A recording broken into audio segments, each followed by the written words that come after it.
Assalamualaikum warahmatullahi wabarakatuh. Alhamdulillahirabbil alamin. Wassalatu wassalamu ala asrofil amyai wa alaihi wassohbihi wa man tabi'ahu bi ihsanin illa yaumuddin amma ba'du. Pertama-tama, marilah kita panjatkan rasa puja dan puji syukur kehadirat Allah yang Maha Kuasa atas limpahan rahmatnya sehingga sampai hari ini kita masih diberi kesehatan dan keselamatan. Selawat serta salam semoga tetap tercurahkan kepada junjungan kita Nabi besar Muhammad Sallallahu Alaihi Wasallam yang mana telah memberikan kita sauri tauladan yang begitu sempurna sehingga kita dapat dengan jelas membedakan mana yang baik dan mana yang buruk.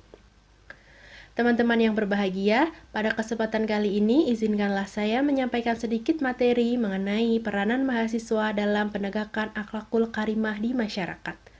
Sebelumnya, apakah teman-teman di sini ada yang tahu apakah itu akhlakul karimah? Nah, akhlakul karimah menurut bahasa artinya takbiat atau kebiasaan. Akhlak dibagi menjadi dua, yaitu akhlak mahmudah atau biasa disebut dengan akhlak terpuji dan akhlak mazmumah yang disebut juga akhlak tercela. Akhlakul karimah tentunya adalah akhlak yang terpuji, seperti firman Allah dalam Al-Quran surat Al-Qalam ayat 4 yang berbunyi, Wa innaka la'ala khuluqi azim, yang artinya sesungguhnya engkau Muhammad berada di atas budi pekerti yang agung. Quran surat Al-Qalam ayat 4. Kita dapat menyimpulkan dari firman tersebut bahwa Nabi Muhammad adalah suri tauladan yang baik bagi kita. Beliau memiliki akhlak karimah yang terpuji yang selayaknya kita jadikan panutan dalam kehidupan kita. Dengan kita menjaga akhlak dan perubahan kita, maka akan selalu mendekatkan kita kepada Allah. Dalam kehidupan sehari-hari, akhlakul karimah dapat digunakan sebagai tolak ukur dalam menentukan kehormatan seseorang. Ternyata tidak hanya di dunia saja yang ada hukuman bagi yang melakukan perbuatan yang melanggar norma atau aturan yang ada. Di akhirat pun juga terdapat balasannya. Berdasarkan sabda Nabi Muhammad SAW yang diriwayatkan kepada Abu Daud yang berbunyi bahwa tidak ada yang lebih berat di timbangan amal daripada budi pekerti yang terpuji.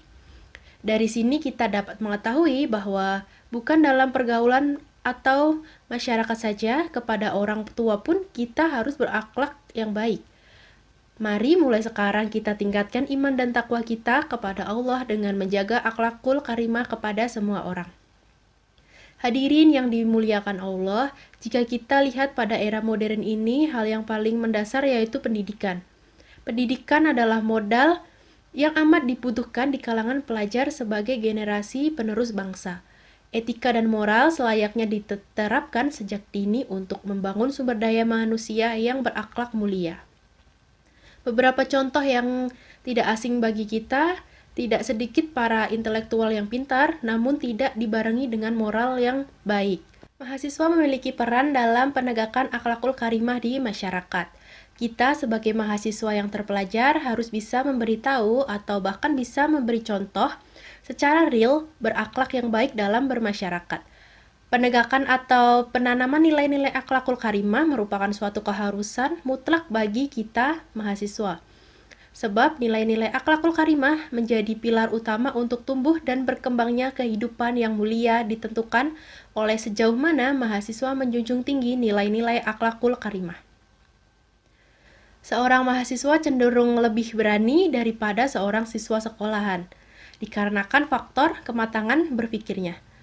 Seseorang mahasiswa harus peka terhadap kondisi sekitarnya, terutama pada kondisi masyarakat sekitar. Bagaimana agar dirinya menjadi keberanian dalam menyampaikan keluh kesah masyarakat kepada pemerintah. Di samping itu semua dan yang paling utama adalah bagaimana agar mahasiswa memiliki etika ataupun akhlak yang baik kepada siapa saja dan di mana saja. Di kampus berakhlak baik dengan dosen dan sesama mahasiswa, sesama teman. Di luar kampus kepada masyarakat dan utamanya kita jika ada di rumah kepada keluarga dan tetangga sekitar misalnya.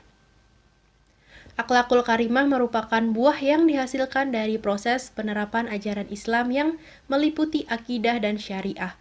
Terwujudnya akhlakul karimah di tengah-tengah masyarakat merupakan misi kehadiran Nabi Muhammad SAW di muka bumi ini yang perlu dilanjutkan kita sebagai mahasiswa. Mahasiswa sebagai seorang yang sudah menerima pendidikan karakter di sekolah maupun di universitas harus mampu mengimplementasikannya di kehidupan sehari-hari dalam bermasyarakat. Proses pendidikan atau pembentukan akhlak bertujuan untuk melahirkan manusia yang berakhlak mulia.